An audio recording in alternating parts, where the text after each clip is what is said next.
Welcome to study politics. आज हम बात करेंगे व्हाट इज़ स्टेट, कि स्टेट क्या होती है। तो आज हम स्टेट का जो कॉन्सेप्ट है उसको क्लियर करेंगे और देखेंगे कि ट्रेडिशनल कॉन्सेप्ट ऑफ स्टेट ये क्या है, उसके बाद रिलीजियस कॉन्सेप्ट ऑफ स्टेट ये क्या है और सबसे आखिर में मॉडर्न कॉन्सेप्ट ऑफ स्टेट ये क्या है।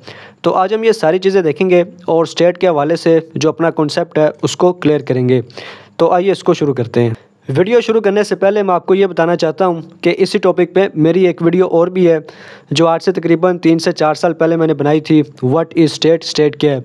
लेकिन ये वाली वीडियो टोटली डिफरेंट है मेरी इस वाली वीडियो से, ठीक है। यानी कि जो अब मैं वीडियो बना रहा हूँ वो इस वाली वीडियो से डिफरेंट है। इस वाली वीडियो में मैंने डेफिनेशंस ऑफ स्टेट ये बताया, इसके अलावा जो स्टेट के एसेंशियल एलिमेंट्स है जिसमें पॉपुलेशन आता है, टेरिटरी आता है, गवर्नमेंट आता है और सोवरेनिटी आता है, ठीक है, इसको बताया। और फिर मॉडर्न कॉन्सेप्ट ऑफ स्टेट ये मैंने इसमें बताया। तो ये एक इंतहाई बेसिक लेवल की वीडियो है। अगर आप मज़ीद अपना स्टेट के बारे में कॉन्सेप्ट क्लियर करना चाहते हैं तो आप ये देख सकते हैं, ठीक है।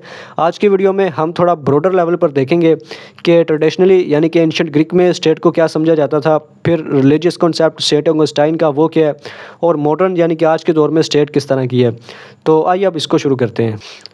तो सबसे पहले हम बात करते हैं ट्रेडिशनल कॉन्सेप्ट ऑफ स्टेट की, कि ट्रेडिशनली स्टेट को किस तरह समझा जाता था। तो ट्रेडिशन से मुराद यहाँ पर हम लेते हैं एंशिएंट ग्रीक्स को, ठीक है, कि वो स्टेट को किस तरह समझते थे। तो first to thought about nature and purpose of state. तो एंशिएंट ग्रीक्स जिसमें ख़ास तौर पे सोक्रेटिस आता है, प्लेटो आता है, अरिस्टोटल आता है, तो वो स्टेट्स के बारे में क्या सोचते थे, ठीक है। और वो पहले लोग थे जिन्होंने सोचा about the nature and purpose of state, और उन्हीं की हम नीचे बात भी मैं करूँगा। तो बात ये है कि जो एंशिएंट ग्रीक्स थे वो सबसे पहले थे जिन्होंने स्टेट के बारे में सोचा। वहाँ पर जो स्टेट थी उसको पोलिस कहा जाता था या सिटी स्टेट कहा जाता था। जिस तरह एथेंस थी, स्पार्टा थी, ये दो बड़ी मशहूर सिटी स्टेट्स हैं। तो वहाँ पर स्टेट चूँकि छोटी छोटी होती थी इस वजह से उन्हें पोलिस या सिटी स्टेट बोला जाता था।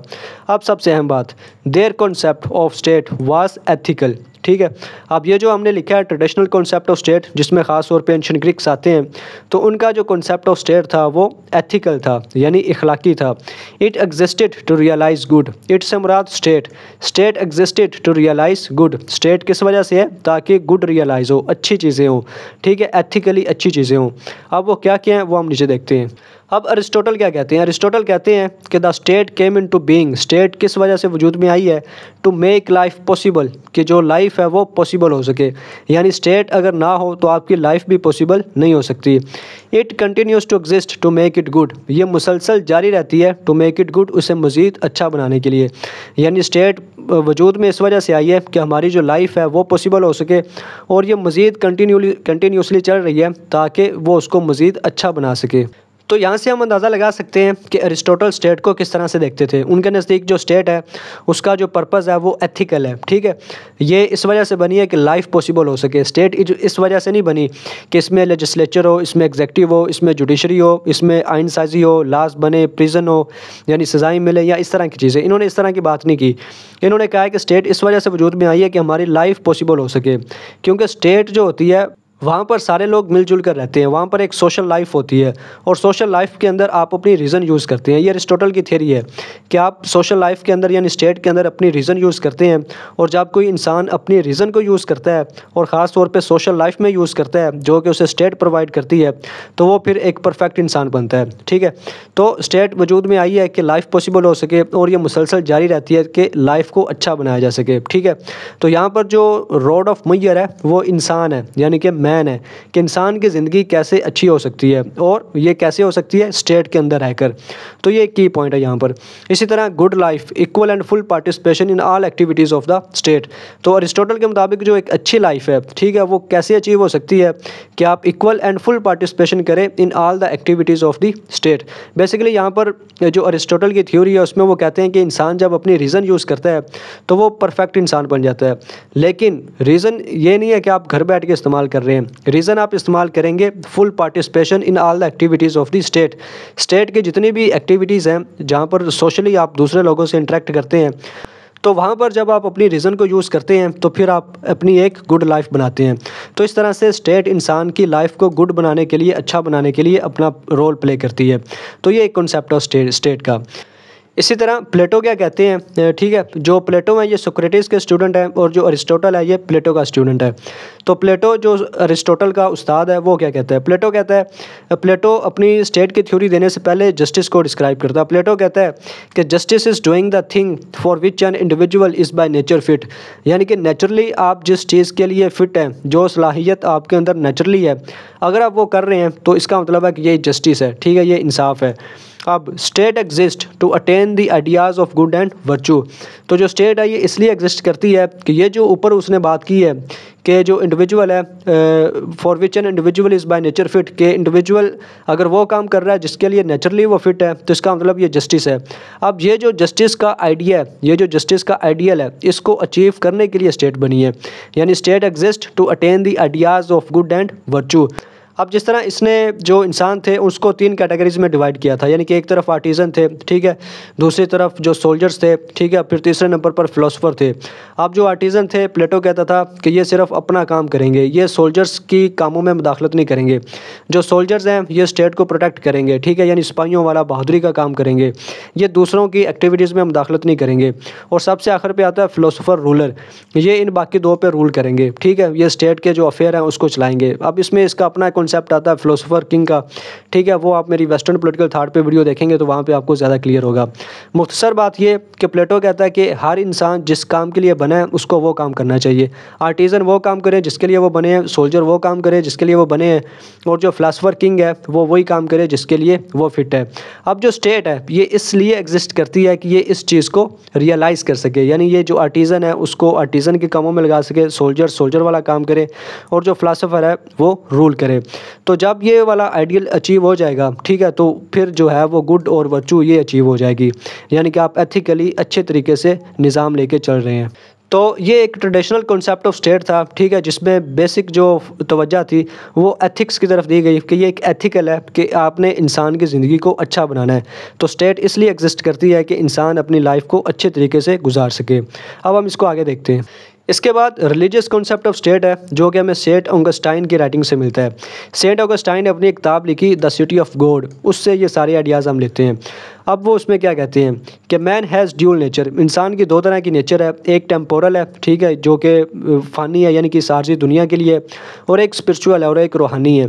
फिर वो क्या कहते हैं, वो कहते हैं कि ये जो टेम्पोरल नीड्स है इंसान की, ठीक है, मेंबर ऑफ अर्थली स्टेट, ये आप अर्थली स्टेट का मेंबर बने, यानी कि इस फ़ानी दुनिया का मेंबर बने तो वहाँ पे पूरी होती हैं, यानी कि आप पैसा हासिल करें, अच्छा घर बनाएं, अपनी आशो-इशरत के लिए जो भी सामान करें, आपकी जो मटेरियल नीड्स हैं वो इस टेम्पोरल नेचर से हासिल होते हैं, यानी कि आप जब इस अर्थली स्टेट यानी इस फ़ानी दुनिया में रहेंगे तो यहाँ पे ये हासिल हो जाएंगी।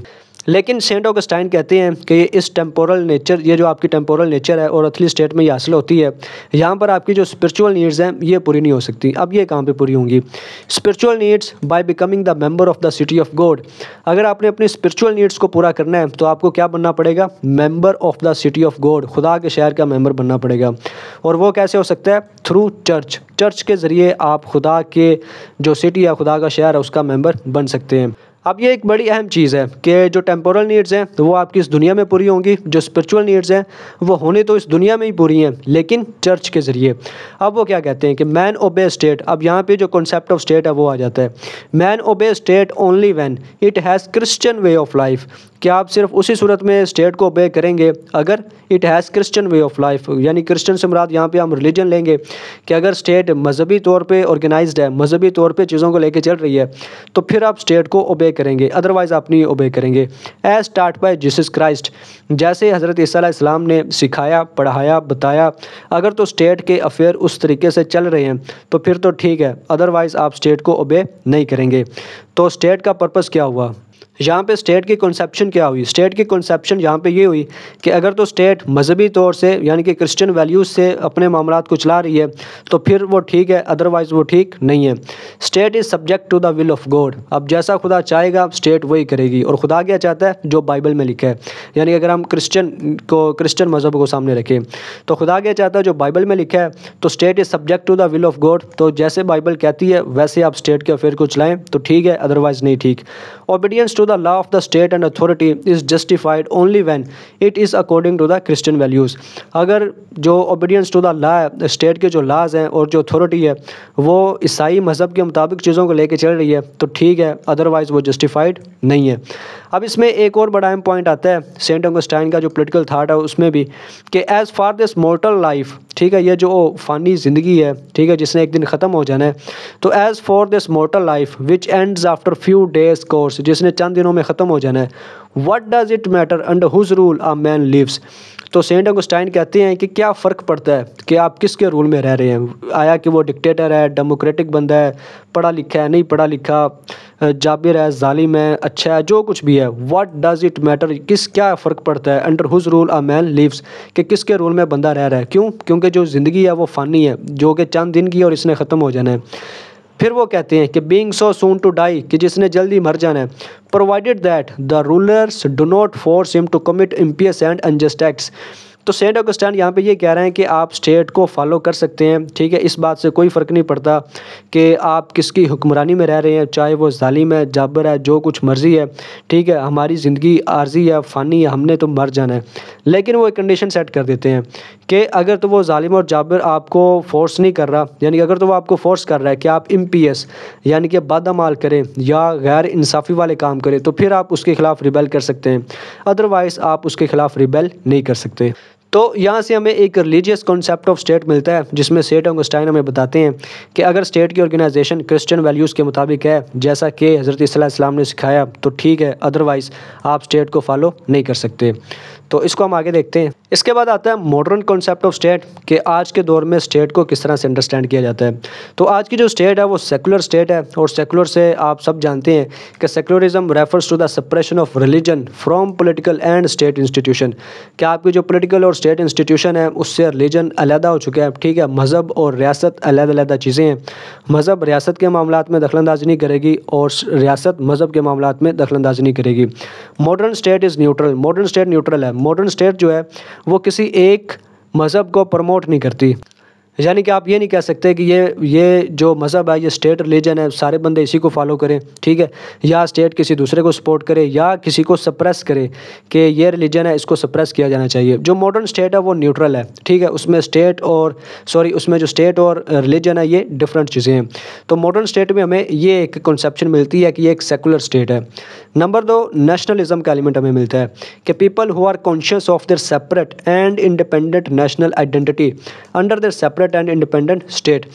तो नेशनलिज्म में क्या आता है, नेशन स्टेट आती है। और नेशन स्टेट किसे बोलते हैं कि ऐसे रियासत के जहाँ पर लोग कॉन्शियस हैं, किस बात से कॉन्शियस है, किस बात का उन्हें शऊर है, पता है, of their separate and independent national identity, कि लोगों को पता है कि उनकी जो नेशनल आइडेंटिटी है वो सेपरेट है और इंडिपेंडेंट है दूसरों से। तो जिस तरह हमें पढ़ाया जाता है टू नेशन थ्योरी के हवाले से कि मुसलमान एक अलग कौम है, हिंदू एक अलग कौम है, ठीक है, तो इसमें यही बेसिकली बात बताई जाती है कि पीपल यानी कि फ़र्ज़ करें मुसलमान who are conscious of their separate and independent national identity, कि मुसलमान एक अलग कौम है, उनकी जो तारीख़ है यानी कि उनकी जो मज़हब है, उनका जो कल्चर है, उनकी जो रेस है, उनकी जो तारीख़ है, ज़ुबान है, ठीक है, ये सारी की सारी डिफरेंट है हिंदुओं से। हिंदुओं का जो रिलीजन है, हिंदुओं का जो कल्चर है, उनकी रेस, हिस्ट्री, लैंग्वेज, ये डिफरेंट है। तो इस डिफरेंस की बिना पर मुसलमानों ने कहा कि हमें एक अलग वतन दीजिए, ठीक है, जिस तरह पाकिस्तान की फॉर्म में वो बना, कि जहाँ पे वो अपनी नेशनल आइडेंटिटी के तहत वो अपनी ज़िंदगी गुजार सकें। तो नेशन स्टेट में क्या होता है कि आपका अपना एक रिलीजन होता है, कल्चर होता है, रेस होती है, हिस्ट्री होती है, लैंग्वेज होती है, और सबसे बड़ी बात ये कॉन्शियस होता है, यानी लोगों को पता होता है कि ये जो चीज़ें हैं सारी की सारी वो डिफरेंट हैं दूसरे लोगों से। तो जब एक ख़ास बाउंड्री में रहने वाले लोगों को पता हो कि उनकी ये सारी चीज़ें religion, culture, race, history different है उन लोगों से जो कि साथ वाले कंट्री में रहते हैं, तो फिर क्या होगा, वो एक नेशन स्टेट होगी, ठीक है। इसी तरह जो मॉडर्न स्टेट है उसमें लीगलिज्म का कॉन्सेप्ट पाया जाता है कि legalism is the principle that emphasise the rule of law as the foundation of the governance. तो मॉडर्न स्टेट में जो रूल ऑफ लॉ है वो गवर्न करता है, यानी कि पीछे अगर हम बात करें तो वहाँ पे रूल ऑफ लॉ गवर्न नहीं करता। जिस तरह ट्रेडिशन में था, ट्रेडिशनल कॉन्सेप्शन ऑफ स्टेट में, तो वहाँ पे फिलोसोफर किंग था, तो वो जिस तरह चाहे वो रूल करे। इसी तरह जो हमने पीछे देखा रिलीजियस कॉन्सेप्ट ऑफ स्टेट, तो यहाँ पर वो कहते हैं कि इस बात से फ़र्क नहीं पड़ता कि आप किसके रूल में रह रहे हैं, ठीक है, तो जो मर्ज़ी रूल करता रहे, वो जिस तरह मर्ज़ी वो निज़ाम चलाता रहे, कोई फ़र्क नहीं पड़ता। लेकिन जो मॉडर्न स्टेट है उसमें फ़र्क पड़ता है। उसमें ये नहीं हम देखेंगे कि कौन रूल कर रहा है कौन नहीं कर रहा, हम ये देखेंगे देखेंगे कि कौन लॉ के मुताबिक रूल कर रहा है। इसमें क्या होगा, रूल ऑफ लॉ, ठीक है, rule of individual, rule of philosopher king या रूल ऑफ कोई भी इंसान का नहीं होगा, रूल ऑफ लॉ होगा। तो इसमें जो लेजिस्लेचर है वो अपना बड़ा अहम रोल प्ले करता है। पीछे जो स्टेट्स थी वहाँ पे हमें लेजिस्लेचर नहीं मिलता, ठीक है, मॉडर्न स्टेट में हमें लेजिस्लेचर मिलता है कि जहाँ पे अवाम के जो रिप्रेजेंटेटिव है, जिस तरह पाकिस्तान है तो पाकिस्तान की पार्लियामेंट है, इसमें एक नेशनल असम्बली है और एक सेनेट है। तो नेशनल असम्बली में 336 जो लेजिस्लेचर हैं ये बैठते हैं। तो माजी में जब हम स्टेट को देखते हैं तो वहाँ पे हमें इस तरह की चीज़ें नहीं मिलती। तो अवाम अपने नुमाइंदों का इंतखाब करती है, वो असम्बली में बैठते हैं और असम्बली में बैठ के वो आइन साजी करते हैं, लेजिस्लेशन करते हैं। तो ये एक बड़ा फीचर है मॉडर्न स्टेट का। तो ये आता है लीगलिज्म में। तो मॉडर्न स्टेट क्या हुई, सेकुलर हुई, स्टेट और रिलीजन सेपरेट है। नेशनलिज्म है, इसमें नेशन स्टेट्स हैं, ठीक है, यानी हर जो स्टेट है वो एक नेशन है, कौम है, उनकी अपनी रिलीजन, कल्चर, हिस्ट्री, ये सारा कुछ है। और modern state rule of law पर बेस करती है, ठीक है। तो ये कुछ फीचर्स हैं मॉडर्न स्टेट के। इसके अलावा मॉडर्न स्टेट में ये 4 चीज़ें और आती हैं, जिस तरह मैंने आपको बिल्कुल शुरू में बताया कि इस पर मेरी अलग से वीडियो है, हर पॉइंट को मैंने डिटेल से और एग्जांपल से डिस्क्राइब किया हुआ है, तो आप इसके लिए मेरी डिटेल से देख सकते हैं। यहाँ पे सिर्फ ये बताऊंगा कि जो मॉडर्न स्टेट है उसको हम 4 उसके फीचर्स भी हैं, जिसमें सबसे पहले पॉपुलेशन आता है कि कोई भी स्टेट पॉपुलेशन के बगैर एग्जिस्ट नहीं कर सकती। इसी तरह टेरिटरी चाहिए, जाहिर सी बात है, कोई भी स्टेट हवा में तो नहीं होगी, तो एक ख़ास खित्ता, ख़ास रकबा भी चाहिए। इसी तरह हर स्टेट की अपनी एक गवर्नमेंट होगी, ठीक है, जो कि आती जाती रहेगी। जिस तरह पाकिस्तान में है तो 5 साल बाद इलेक्शंस होती हैं, नई हुकूमत बनती है, तो ये चीज़ है। और जो मॉडर्न स्टेट है वो सोवरन है, ठीक है। इसी तरह सोवरेनिटी फिर 2 तरह की होती है, एक होता है इंटरनल सोवरेनिटी, एक होता है एक्सटर्नल सोवरेनिटी, ठीक है। इंटरनल सोवरेनिटी से मुराद कि स्टेट अपनी रियासत के अंदर के जो मामलात है उसको अपनी मर्ज़ी से चला रही है। एक्सटर्नल सोवरेनिटी से मुराद कि आप दूसरे स्टेट्स के साथ जो मामलात हैं वो अपने तरीके से चला रहे हैं, यानी आपकी जो फॉरेन पॉलिसी है वो इंडिपेंडेंट है, कोई दूसरा कंट्री आपको डिक्टेट नहीं कर रहा। तो ये जो 4 फीचर्स हैं ये भी मॉडर्न स्टेट के फीचर्स हैं। अब जैसे मैंने आपको बताया कि अगर तफसील से आप जानना चाह रहे हैं, ठीक है, एग्जांपल्स के साथ, तो आप मेरी वो दूसरी वीडियो देख सकते हैं। तो ये था कॉन्सेप्ट ऑफ स्टेट, ठीक है। आज की वीडियो में मैंने आपको 3 तरह के कॉन्सेप्ट बताए। ट्रेडिशनल कॉन्सेप्ट जो कि एंशिएंट ग्रीक्स ने दिया, ठीक है, और रिलीजियस कॉन्सेप्ट जो सेंट ऑगस्टाइन ने दिया, और मॉडर्न कॉन्सेप्ट जिसमें हमने मॉडर्न स्टेट को देखा कि उसके क्या फीचर्स हैं। तो अगर आप पॉलिटिकल साइंस के बाकी कॉन्सेप्ट्स, जैसा कि पॉलिटिकल साइंस क्या है, इंटरनेशनल रिलेशंस क्या है, ठीक है, इसी तरह सोवरेनिटी क्या होती है, लिबर्टी क्या होती है, राइट्स क्या हैं, ड्यूटीज़ क्या हैं, ठीक है, इसी तरह इंटरनेशनल रिलेशंस की थ्योरीज, रियलिज्म क्या है, लिबरलिज्म क्या है, मार्क्सिज्म क्या है, फेमिनिज्म क्या है, थ्योरी क्या होती है, कंपैरेटिव पॉलिटिक्स क्या होती है, इन सारी चीज़ों पे अगर आप मेरी वीडियोस देखना चाहते हैं इसी पैटर्न पे तो आप देख सकते हैं। आज की वीडियो में इतना ही। वीडियो देखने का शुक्रिया।